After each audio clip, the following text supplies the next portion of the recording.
Tottenham Hotspur mengonfirmasi penunjukan Antonio Conte sebagai manajer baru mereka selepas pemecatan Nuno Espirito Santo. Penunjukan Conte pun sempat jadi kejutan karena diketahui Conte sudah menolak Spurs mentah-mentah pada musim panas lalu. Dan belakangan dia juga begitu erat dikaitkan dengan Manchester United seiring nasib pelatih Ole Gunnar Solskjaer yang di ujung tanduk. Lantas apa yang bikin Conte berubah pikiran dan menerima pinangan Spurs?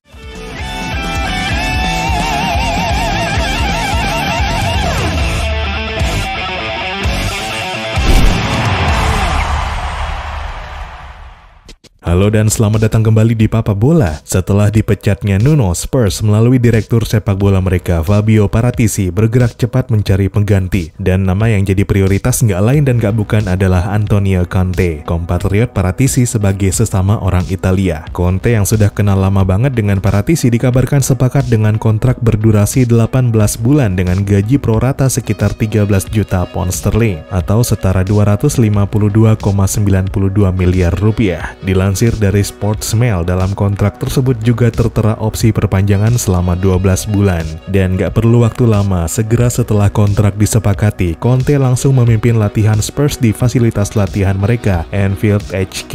Conte dikabarkan tiba di London pada Senin malam waktu setempat 1 November 2021 dan langsung memimpin latihan pada keesokan paginya. Antara Conte dengan Spurs sebenarnya bukan tiba-tiba saja terlibat komunikasi. Sebelum penunjukannya, Conte emang sudah dari pergantian musim lalu dibidik sebagai manajer Spurs berikutnya. Namun kala itu Conte masih nggak bersedia. Spurs pun kesulitan mendapat opsi hingga belakangan berjodoh dengan Nuno yang rupanya cuma sesaat. Nah, terus apa kira-kira yang bikin Conte berubah pikiran hanya dalam hitungan bulan? Yang pertama mungkin karena Paratici. Orang Italia ini ditunjuk jadi direktur sepak bola Spurs sejak Juni 2021. Dan track recordnya mengelola tim sepak bola tentu nggak perlu diragukan. Dulunya dia petinggi di Juventus dan selama di Bianconeri, Paratici menjadi otak dari aktivitas transfer raksasa klub Italia tersebut, termasuk dalam mendatangkan Paul Pogba hingga Cristiano Ronaldo. Nah, tangan dingin Paratici ini juga yang diyakini jadi alasan dari kesediaan Conte menangani Spurs. Dan perlu diingat pula, setelah kedatangan Paratici, Tottenham yang biasa loyo di jendela transfer berubah jadi aktif. Dan pemain yang didatangkan juga bukan anak kemarin sore. Seluruhnya punya kemampuan potensial dengan usia yang masih muda, seperti Pierluigi Golini, Emerson Royal, dan Bryan Gil.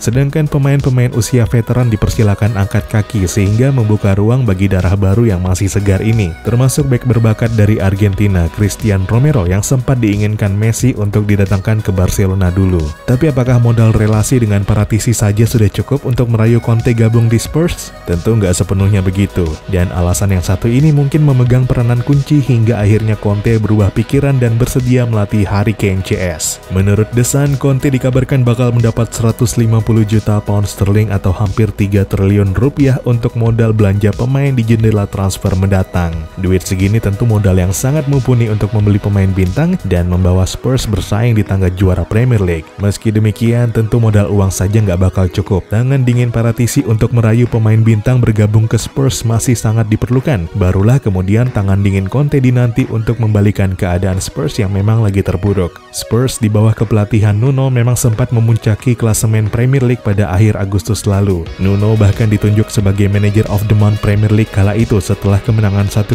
di 3 laga berturut-turut. Namun demikian sejak itu situasi berbalik. Harry Kane dan kawan-kawan jadi pesakitan.